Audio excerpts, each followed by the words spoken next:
बिस्मिल्लाहिर्रहमानिर्रहीम।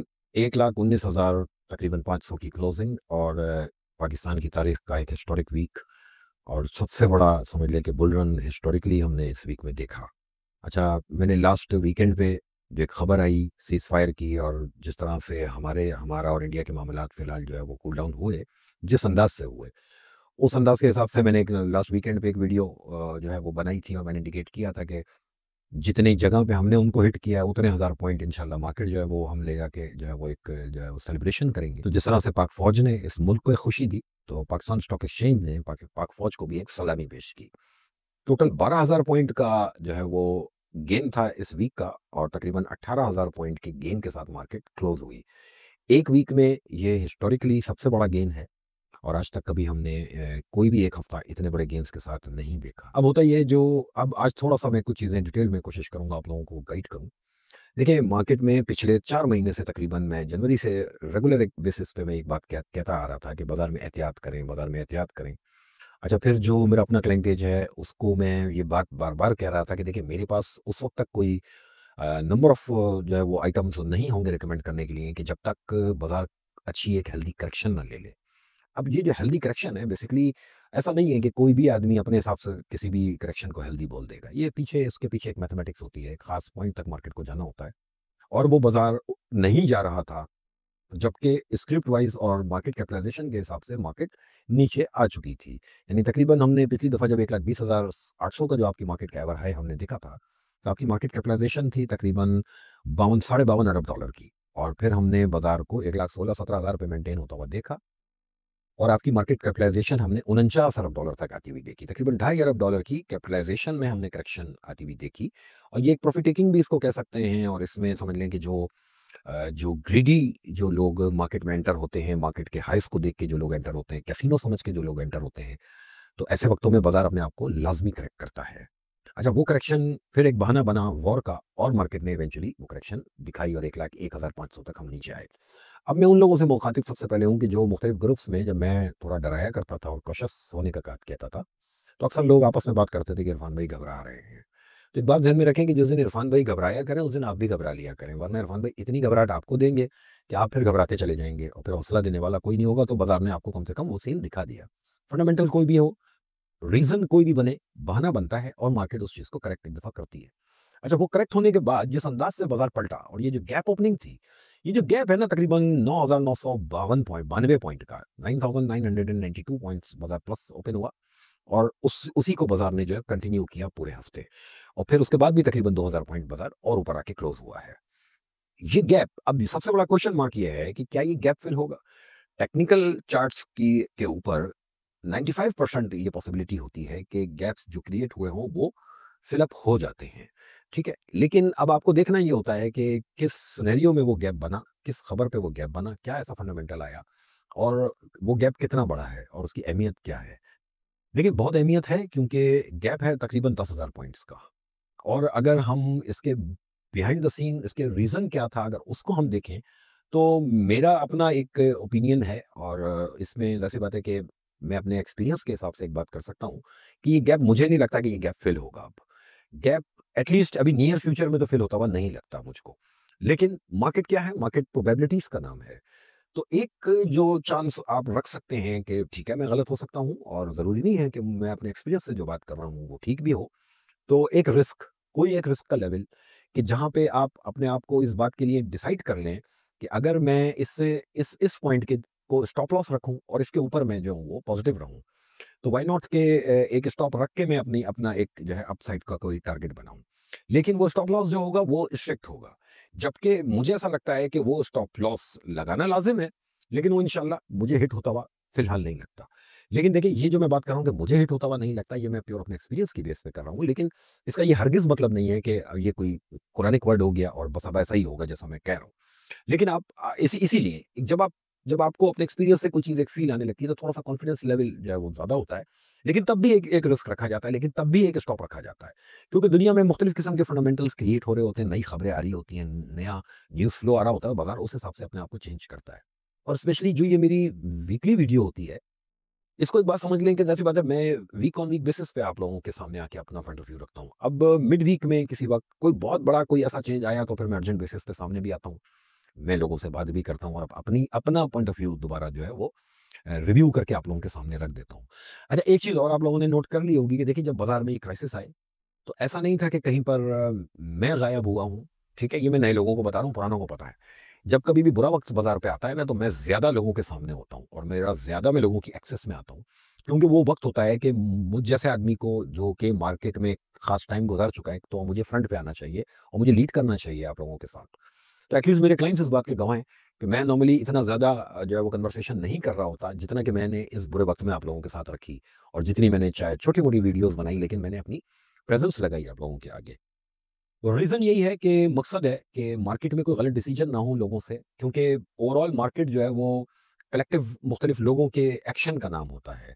तो ज़्यादा से ज़्यादा कोशिश मेरी ये होती है कि लोगों को एटलीस्ट मोटी-मोटी चीज़ें बता दी जाएँ, ताकि वो कोई ऐसी मिस्टेक ना कर बैठें कि वो मार्केट से आउट हो जाएँ। क्योंकि देखिए, ये जो फॉल था 1,01,500 तक का, ये काफ़ी था, जिसमें समझ लें कि बाज़ार का जो वीक होल्डर होता है, जो कच्चा लेन होता है मार्केट में, वो बेसिकली ऐसे ही वक़्तों में निकलता है। अच्छा, फिर जो लिवरेज होती है, क्योंकि जब इस तरह का फॉल आता है, तो ब्रोकर के लेवल पे रिस्क मैनेजमेंट बहुत स्ट्रिक्ट होती है, और रिस्क मैनेजमेंट जहाँ जब स्ट्रिक्ट हो जाए, तो मार्जिन्स कॉल्स आती हैं, और मार्जिन कॉल्स पे या तो पेमेंट ली जाती है या उनकी डिलीवरीज बेची जाती हैं। और जब ये डिलीवरीज बेची जाएं, या आपका जो है रिस्क मैनेजमेंट के चक्कर में आपका लिवरेज का माल बेचा जाए, तो वो ट्रिगर हो जाता है, वो चीज़ जो है वो ट्रिकल डाउन इफेक्ट आ रहा होता है, और वो चीज़ 100 रुपए की चीज़ अगर घटनी है, तो वो 200 रुपए की घट जाती है, क्योंकि वो मार्जिन कॉल्स की वजह से। और ये जो पैनिक होता है ना, बेसिकली ये बाजार में जो वीक होल्डर होता है, उसको बाहर ले आके खड़ा कर देता है। अच्छा, मैं आपको एक बात बताऊँ कि पिछले जनवरी से लेके अब तक जो मैं मुख्तलिफ वीडियोज़ में डराता भी रहा, समझाता भी रहा कि भई ख़्याल करें, ख़्याल करें। अब ज़ाहिर-सी बात है, मैं ब्रोकेज इंडस्ट्री से ताल्लुक़ रखता हूँ, तो हर दौर में डेली बेसिस में नए अकाउंट्स खुल रहे होते हैं। एक बहुत बड़ा इन्वेस्टर बेस है, जो जनवरी या दिसंबर या नवंबर में, क्योंकि जब मार्केट पीक आउट हो रही थी, उस टाइम पे वो कम से कम मेरे पास आए। तो मैं, वो लोग गवाह हैं कि मैं उनका अकाउंट खोलने के बाद से ही उनको डराता रहा कि यार देखिए, गलत टाइम पे आए हैं। ये तो ज़ाहिर-सी बात है, मैं नहीं कह सकता हूँ कि अभी आप मत आएँ, अभी आप हटा लें पैसा अपना। ठीक है, मैंने बहुत अरसा लोगों को कैश में भी रखा, और मैं वीडियो में लोगों को बताता भी रहा, और फिर मैंने एंट्रीज़ भी करानी शुरू की। लेकिन उस वक़्त ऑप्शंस कम थे, क्योंकि मार्केट जो है वो करेक्शन नहीं कर रही थी। बाज़ार ने बहाना बना और करेक्शन की। अब मैं समझता हूँ कि मेरे पास कम से कम भी 30 से 40 ऑप्शंस मौजूद हैं कि जो मैं रिकमेंड करने की पोज़ीशन में हूँ। मुख्तलिफ सेक्टर्स के मुख्तलिफ आइटम्स जो अब रिकमेंड करने की पोज़ीशन में हूँ, और मुझे लगता है कि अब अगर उसमें इन्वेस्टमेंट की जाए, आपको वो जुमला याद है मेरा कि मैं कहता था, ये इन्वेस्टमेंट इन्वेस्टमेंट पोर्टफोलियो शोर्टफोलियो ये सब 2 मिनट में बराबर हो जाएगा। अब कम से कम आप लोग अपने एडवाइज़र्स के लेवल पे उनसे ज़रा पूछ-गछ तो करें कि भाई, ये इतनी बड़ी जो इन्वेस्टमेंट और पोर्टफोलियो बनवा के हम हमको देते रहे, ये इसके साथ हुआ क्या सीन? और ये अगर सीन होना था, तो आपको क्यों नहीं पहले से आइडिया था इस बात का? तो पॉइंट ये है कि राइट टाइम पे अगर आप मार्केट में एंट्री करेंगे, और राइट स्क्रिप्ट, राइट सेक्टर, जो कि जिसका कोई ना कोई फंडामेंटल ऐसा अपकमिंग हो, जो आने वाले दिनों में आपको अच्छे रिटर्न देता हो, और जिसमें मार्जिन ऑफ प्रॉफिट ज्यादा बन सकता हो, अगर आप वो राइट टाइम पे एंट्री कर लेते हैं, तो वो आपके लिए एक अपॉर्चुनिटी बनता है। तो वो जितना इन्वेस्टर बेस समझ लें कि नवंबर, दिसंबर, जनवरी, फरवरी, मार्च, अप्रैल में, यहाँ पर जितना भी कम से कम मुझसे जो लोग मुंसलिक हुए, मैं उनको डराता भी रहा। और अब जब ये करेक्शन आके निपटी है, तो मैं एक चीज़ कम से कम अब इस पोज़ीशन में हूँ कि अपने एक्सपीरियंस से जो मुझे लग रहा है, चार्ट्स के ऊपर भी, और जो अब स्क्रीन देख के जितना भी ये पिछले दिनों में हालात हुए, मुझे ऐसा लगता है कि एक तो ये गैप फिल नहीं होने वाला फिलहाल। इसका एक स्टॉप लॉस है, ठीक है? वो स्टॉप लॉस पॉइंट मुझे वीडियो में बोलने की ज़रूरत नहीं है, मैं प्राइवेटली लोगों को बता दूँगा। क्योंकि देखिए, वीडियो में हर चीज़ बोलने वाली इसलिए नहीं होती कि सही बात है कि हर आदमी के अपने अपना एक माइंडसेट है, अपनी एक कैलकुलेशन के हिसाब से हर आदमी काम करता है। तो हर आदमी अपने एडवाइज़र से पूछे कि कोई एक रिस्क बता दे, और ऊपर वो फिर ओपन ओपन रखे। मुझे ऐसा लगता है कि वो रिस्क फैक्टर मैं कम से कम अपने लोगों को बताने की पोज़ीशन में हूँ कि वहाँ तक का रिस्क अगर आप कैलकुलेट करके रख लेते हैं, तो ऊपर मुझे लग रहा है कि अब जो ये ड्राइव स्टार्ट होगी, तो हम 1,40,000 इंडेक्स वाली बात अब इंशाल्लाह पूरी होती हुई देखेंगे। 1,40,000 इंडेक्स मैंने अपने इस साल की पहली वीडियो में टारगेट दिया था, और इससे ऊपर की भी मैंने एक बात की थी। वो लोगों को अमूमन याद नहीं है, अक्सर लोगों को। लेकिन मुझे याद है कि मैंने एक और बात भी की हुई है। लेकिन पहला जो मेरा टारगेट था, वो 1,40,000 इंडेक्स है।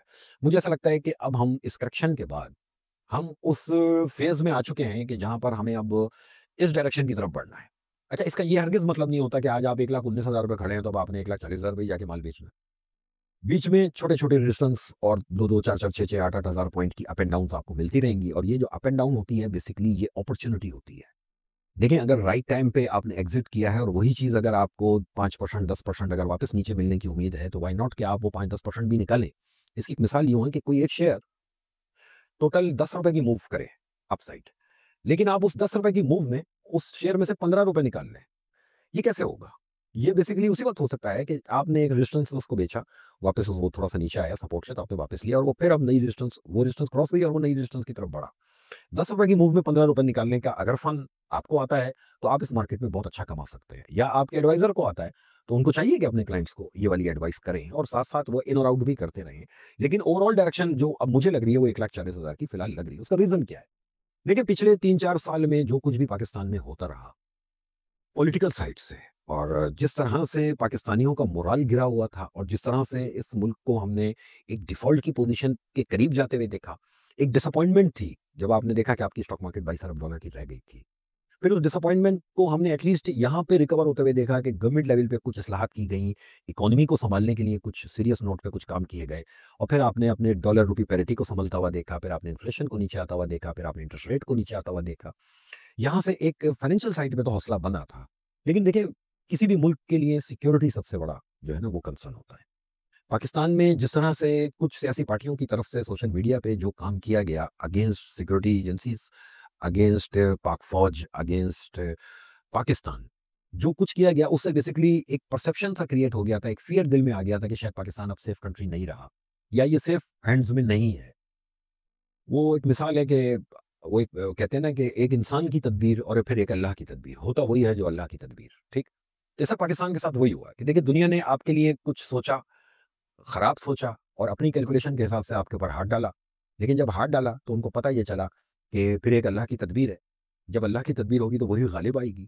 तो जो चीज़ आपके लिए नेगेटिव की जा रही थी, अल्लाह ने उसी को पॉजिटिव बना के रख दिया। मैं देख भी रहा था सोशल मीडिया पे हमारे हमारे लोकल्स, हमारे अपने लोग, हमारे अपने पाकिस्तानी, कि जब ये इंडिया ने अटैक किया है तो वो कुछ ट्वीट्स इस तरह के थे कि जो वो इस बात पे खुश थे कि दुश्मन ने हम पे हमला कर दिया है और अच्छा है अब हम पिटेंगे और अच्छा है अब जो है वो लोगों के भेद खुलेंगे या पाक फौज की पावर का अंदाजा होगा। ये मेरे पास ट्वीट सेव हैं बहुत से लोगों के, ठीक है? कोई मुझसे मांगेगा मैं दे भी दूँगा, ठीक है? क्योंकि मैंने नोट किया हुआ उन लोगों को, क्योंकि ये बाकायदा पाकिस्तान के खिलाफ एक साजिश लोकल लेवल पे भी हो रही थी उन 3-4 दिनों में और वो ट्वीट्स आप लोगों ने भी देखे हैं, ठीक है?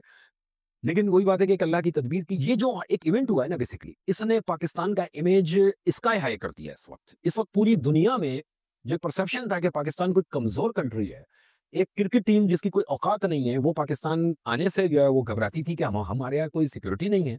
तो आज कम से कम मेरे हिसाब से अगर आप नोट करें कि आप कोई नया टूर्नामेंट आज अनाउंस करें, चाहे वर्ल्ड कप हो, चाहे कोई कोई चैंपियंस ट्रॉफी हो, दुनिया की अब सारी टीमें आपके पास आने को तैयार होंगी। इसी तरह से जो इन्वेस्टमेंट्स, एक बात आप नोट करें कि जब तक पाकिस्तान भीख मांगता रहा, ये आपकी मिडिल ईस्ट कंट्रीज़ आपको मुँह में कतरा डाल के आपको भीख देने पे राज़ी रहे और आपको ज़लील भी करते रहे और भीख दे के आपको सिसका-सिसका के चलाते रहे। लेकिन जब आप आज उनसे ट्रेड माँग रहे हैं पिछले 1.5 साल से, तो कोई एक चीज़ भी उन्होंने मटेरियलाइज़ नहीं की। वो अपनी अय्याशियों के लिए तो ज़रूर आते हैं पाकिस्तान, लेकिन उन्होंने पाकिस्तान में कोई एक भी अनाउंसमेंट अब तक मैंने और आपने नहीं सुना कि उन्होंने कोई हमें हेल्प की हो इस सूरत में कि वो ट्रेड करें हमारे साथ या वो हमारे साथ कोई बिज़नेस कोलैबोरेशंस करें, सिर्फ़ बातें थी। मुझे ऐसा लगता है कि इस इवेंट की वजह से जो क्रेडिबिलिटी अब पाकिस्तानी फोर्सेस ने बनाई है और जिस तरह से अब लोगों को एक हौसला मिला पाकिस्तान में भी और आउट ऑफ कंट्री भी कि पाकिस्तान एक सेफ हैंड्स में है और ऐसा नहीं है कि कोई भी आके हमारा गिरबान पकड़ लेगा। तो कम से कम अब मुझे लगता है कि आगे जो इन्वेस्टर आपके यहाँ करने से घबराता था या जो आपका लोकल इन्वेस्टर आज से कुछ साल पहले यहाँ से अपना कैपिटल ले गया था, एटलीस्ट उसका भी एक हौसला बनेगा कि नहीं, पाकिस्तान वाकई सेफ हैंड्स में है। ठीक है, देखिए, इदारे खराब नहीं होते, इंडिविजुअल्स की गलतियाँ होती हैं और इंडिविजुअल लेवल पे जो गलतियाँ किसी पहले हुई जो पॉलिटिक्स में जो इन्वॉल्वमेंट थी, अगर उस चीज़ को आइंदा जो है वो ना दोहराया जाए और सियासत को और सिक्योरिटी को अलग रखा जाए, तो मुझे ऐसा लगता है कि आने वाले दिन पाकिस्तान के लिए तरक्की के जो है टाइम होगा। फिर आप नोट करें कि कुदरती तौर पे आपको पेट्रोल प्राइसेस की तरफ से जो एज मिल रहा है, ये अल्लाह की तरफ से आपको एक देन है। इसी के साथ-साथ आप देखें कि जो बंदा दुनिया के लिए एक डेंजरस पर्सन के तौर पे सामने आ रहा था, डोनाल्ड ट्रंप, वो पाकिस्तान जैसी कंट्री के लिए आज जो है वो एक सॉफ्ट कॉर्नर उसकी बातों में है। आज सुबह भी मैं पढ़ रहा था कि वो पाकिस्तान से ट्रेड की बहुत बहुत ज़्यादा बात कर रहा है और बड़ा एप्रिशिएट कर रहा है पाकिस्तानियों को कि बड़े बहादुर कौम है और बड़े हैरान कर देने वाली कौम है। ये आज सुबह का जुमला है कि हैरान कर देने वाली कौम है। वो तो हैरान किया है बेसिकली, वो 24 करोड़ ने नहीं किया, वो सियासतदानों ने भी नहीं किया, वो आपकी सिक्योरिटी एजेंसीज़ ने किया है बेसिकली, जिनके खिलाफ हमारे ही लोग बोलते भी रहे। मुझे भी कभी-कभार वैसे बात है, मैं भी इस कौम का ही पार्ट हूँ। मुझे गुस्सा आता था कि ये सिक्योरिटी एजेंसीज़ हमारी इतना ज़्यादा सख्तू पी के क्यों सो रही है?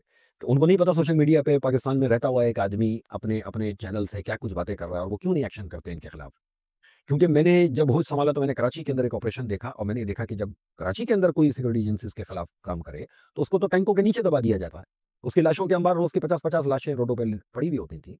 लेकिन अब पिछले 3 साल से तमाशा मचा हुआ है मुल्क के अंदर और सत्तू पिया हुआ है आपने। आप अभी तक देख ही रहे हैं कि आपके आपके इदारे को गालियाँ पड़ी चली जा रही हैं, लोगों का मोरल गिराया जा रहा है और आपने उनके खिलाफ कोई एक्शन नहीं किया अब तक। क्यों? अब वो बात अलग है कि अगर आपने डोमिसाइल देके लोगों के ऐसे के खिलाफ एक्शन करना है तो ठीक है, फिर तो कराची वालों के साथ यही होना चाहिए था। अदरवाइज़ इस वक़्त उसूल ये बनता है कि पाकिस्तान के अंदर जो पाकिस्तान के दुश्मन हैं, उनका भी सफाया करें। क्योंकि आज पाकिस्तान उस ट्रैक पे वापस आया है कि पूरी दुनिया से इन्वेस्टमेंट आ सकती है। आपको एक्सपोर्ट्स के ऑर्डर्स मिल सकते हैं इस वक़्त। अच्छा और कुछ नहीं तो आपकी जो डिफेंस टेक्नोलॉजी है या जो डिफेंस में जो जो काम आप अपने घर में बैठ के बना रहे हैं, एटलीस्ट उसकी तो मार्केटिंग ऐसी हो गई है कि आपको दुनिया से बहुत ऑर्डर्स अच्छे मिलने वाले हैं। आपके एक-एक मिसाइल की और इवन के आपके जहाज़ों की और जो पिछले कुछ अरसे में हम देखते थे कि ये मिडल ईस्ट साइड से हमारे जो एक्स सर्विसमैन होते थे, उनको भी अब हायर करना बंद कर दिया था इन लोगों ने और ये इंडियन्स को हायर करते थे। मुझे ऐसा लगता है कि दोबारा से अब वो फ़ेज़ आएगा कि पाकिस्तानियों की अहमियत लोगों को अब दोबारा से जो है वो फ़ील होगी। ये सिर्फ़ और सिर्फ़ क्रेडिट जाता है हमारी सिक्योरिटी एजेंसीज़ को, हमारी फ़ौज को। आज वो टाइम है कि अंदरूनी दुश्मन से भी उसी तरह से निपटा जाए, जैसे आपने बैरूनी दुश्मन से निपटा है। और अब आप इस वक़्त बेहतरीन चांस है कि आप मुल्क से बाहर निकलें, अपने मुल्क की मार्केटिंग करें, अपनी एक्सपोर्ट्स के ऊपर काम करें। यूएस इस वक़्त आपका साथ देने को अगर राज़ी है, तो इससे बड़ी और क्या अपॉर्च्युनिटी है? और इसी काम में एक और जो ब्लेसिंग हुई है, पिछले डेढ़ 2 साल में जो चाइना आपके साथ नाराज़ था, एटलीस्ट आपकी पाक फ़ौज ने आज आपको उस पोज़ीशन पे लाके खड़ा किया है कि चाइना भी आज दोबारा से आपकी तरफ जो है वो उसने घुमा अपनी गर्दन घुमा के देखा है। और वो आपको शाबाशी दे रहा है इस बात पे कि आपने एक जो है वो अच्छा जो है वो डिस्प्ले दिखाया दुनिया को। जब दुनिया की 2 सुपर पावर्स चाइना और अमेरिका अगर आज के दौर में आपके साथ बैठ के ट्रेड करने की बात कर रहे हैं, तो ये वो अपॉर्च्युनिटी है जिसको अगर कैश करने वाले सियासतदान क्योंकि देखिए अब हर काम सिक्योरिटी एजेंसीज़ का नहीं होता। अब इससे आगे बॉल जो है वो सियासतदानों के हाथ में है कि वो अब किस तरह से अपनी चीज़ों की मार्केटिंग करते हैं और किस तरह से अपने नेगोशिएट करते हैं इन चीज़ों को। मुझे ऐसा लगता है पाकिस्तान के लिए तो बहुत बड़ी ब्लेसिंग हुई है और आने वाला जो ये दिसंबर तक ही समझ लें या जो आप इसको यूँ समझ लें कि अब जो बजट आएगा और इस बजट से नेक्स्ट बजट तक 2026 के जून तक, ये टाइम मार्केट इंशाल्लाह एक बड़ा बुल रन दिखा सकती है। फिर हमने इन्हीं दिनों में इंटरेस्ट रेट नीचे आता हुआ देखा है। इंटरेस्ट रेट जिन दिनों में नीचे आया उन दिनों में ये इंडिया पाकिस्तान टेंशन थी, तो बाज़ार ने उसको भी डिस्काउंट नहीं किया था, ठीक है? और इसी तरह से 2-4 चीज़ें आईएमएफ का प्लान आपका अनाउंस हुआ, वो भी बाज़ार ने डिस्काउंट नहीं किया था। तो बेसिकली ये जो इस हफ्ते का गेन है, इसमें ये तमाम चीज़ें इंक्लूडेड हैं कि इसने इंटरेस्ट रेट को भी डिस्काउंट किया, इसमें आईएमएफ के अनाउंसमेंट को भी डिस्काउंट किया और बेसिकली मार्केट ने जिस चीज़ को डिस्काउंट किया, वो एतमाद है, जो 3 साल, 4 साल के बाद दोबारा से पाकिस्तानी को अपने मुल्क के ऊपर आया और एक गैर पाकिस्तानी जो दूसरे कंट्री के लोग हैं, जो इन्वेस्टर्स हैं, उनको पाकिस्तान के ऊपर एतमाद आएगा। ये जो एतमाद आया है बेसिकली ये इस इवेंट की वजह से आया है, कि जो दुनिया चाह रही थी कि हमें कमज़ोर समझ के गिरा देगी, वही उनका अटेम्प्ट हमारे लिए ब्लेसिंग बना दिया अल्लाह ने और आज हम इस काबिल हैं कि दुनिया से हम एक्सपेक्ट कर सकते हैं कि आपके यहाँ नई इन्वेस्टमेंट आएगी, बशर्ते कि हमारे पॉलिटिशियंस अब अच्छे से अपनी चीज़ों की मार्केटिंग करें। ये दौर मेरे हिसाब से वो टाइम शुरू है कि अगर आप एक रिस्क फैक्टर अपना रखें, चलें मैं बता देता हूँ। स्टॉप लॉस है 1,16,000 1,16,000 स्टॉप लॉस के साथ आपने 1,40,000 को टारगेट करना है। मेरे हिसाब से 1,40,000 बाज़ार हिट करेगा इंशाल्लाह आने वाले महीनों में, ठीक है? ये चंद दिनों में नहीं हो जाएगा और चंद दिनों में हुआ तो नुकसान होगा आपका क्योंकि फिर कमा नहीं पाएँगे इतना। 1,16,000 का स्टॉप रखें, ऊपर 1,40,000 तक की जर्नी है। मेरे हिसाब से ये टाइम है बाज़ार में अब इन होने का। जो इन्वेस्टर आज इन हो जाएगा, वो बहुत क्विक कुछ चीज़ों में रिटर्न्स गिनना शुरू करेगा। जो इन्वेस्टर नवंबर, दिसंबर, जनवरी, फरवरी, मार्च, अप्रैल इन टाइमिंग्स में जो इन्वेस्टर इस मार्केट में आया था, मुझे पता है जब वो आया होगा तो बड़ी एक्साइटमेंट के साथ आया होगा कि ये तो कैसीनो है और मैंने ओवरनाइट कुछ कर लेना है। लेकिन उसको रियलिटी कुछ नज़र आई कि इन दिनों में वो फँसा। मुझे ऐसा लगता है कि अब उन इन्वेस्टर्स की बारी है जो इस बाज़ार में पिछले 6 महीने में नए लोग आए थे। वो थोड़ा-सा डिसअपॉइंट भी हुए होंगे, लेकिन डिसअपॉइंट होने की ज़रूरत नहीं है। मैं इंडिकेट कर रहा था कि चीज़ें गड़बड़ हैं और अभी तंग करेंगी। मैं उन्हीं लोगों से मुखातिब हूँ जिनका 6-8 महीने में नए इन्वेस्टमेंट जिन्होंने की थी। अब आपका कमाने का टाइम अब शुरू हुआ और यहाँ से आप सेक्टर वाइज़ अपने बजट को सामने रखें, सेक्टर वाइज़ इन्वेस्टमेंट करें, नया पैसा बाज़ार में डालें। 1,16,000 तक का रिस्क है, ऊपर 1,40,000 है। ट्रेड कौन-सी अच्छी? जिसका रिस्क छोटा हो। 1,19,500 पे खड़े हैं, 1,16,000 गिन लें आप। कितने पॉइंट्स का रिस्क है और ऊपर 1,40,000 का टारगेट दे रहा हूँ। मार्केट में नया पैसा डालें। क्यों? कि आज अगर नहीं डालेंगे, तो फिर जब बाज़ार चलना शुरू हो चुकेगा और उसके बाद डालेंगे, तो आप हमसे ही माल खरीदेंगे, फिर हम आपको बेच रहे होंगे क्योंकि राइट टाइम पे एंट्री करने वाला ही जीतेगा इस मार्केट में। इसके साथ-साथ ऑयल और गोल्ड, गोल्ड मेरे हिसाब से क्लियर बेयरिश है, गोल्ड में शॉर्ट सेल करके काम करना चाहिए। ऑयल में ना अब ये जो कल की जो क्लोजिंग आई है, इस हिसाब से मुझे लग रहा है ऑयल एक दफ़ा बाउंस लेगा। हो सकता है $65-66 तक का एक जंप ऑयल में आ जाए। लेकिन अगर $60 ब्रेक करे तो वहाँ से बेयरिश हो जाए। अभी शॉर्ट टर्म में ऑयल में एक्सपेक्ट करें कि 3, 4, $5 ऐड हो सकते हैं, ऊपर आ सकता है। वो बेचने वाला ही लेवल होगा। लेकिन मंथ ऑन मंथ बेसिस पे ना थोड़ा-सा इसमें मुझे लग रहा है कि कल की क्लोजिंग के बाद इंडिकेशन आई है कि ये अभी थोड़ा-सा अपसाइड बनाने के मूड में है। वो अपसाइड बन जाए तो वहाँ ऑयल को बेचने का इंशाल्लाह लेवल जो है 64, 65, 66, 67, ये $3-4 जो हैं, ये सब सेलिंग ज़ोन होगा ऑयल का। इधर ऑयल बेचेंगे, अभी फिलहाल गोल्ड को बेयरिश जो है वो टेरिटरी के अंदर मैं ट्रेड होता हुआ देख रहा हूँ, और गोल्ड में भी सेल ऑन स्ट्रेंथ काम करना चाहिए। ऑयल में थोड़ी देर रुकें, थोड़ा-सा ऊपर आएगा तो ऑयल को वहाँ पे बेच के इंशाल्लाह काम करेंगे। आप लोगों का बहुत शुक्रिया। Thank you.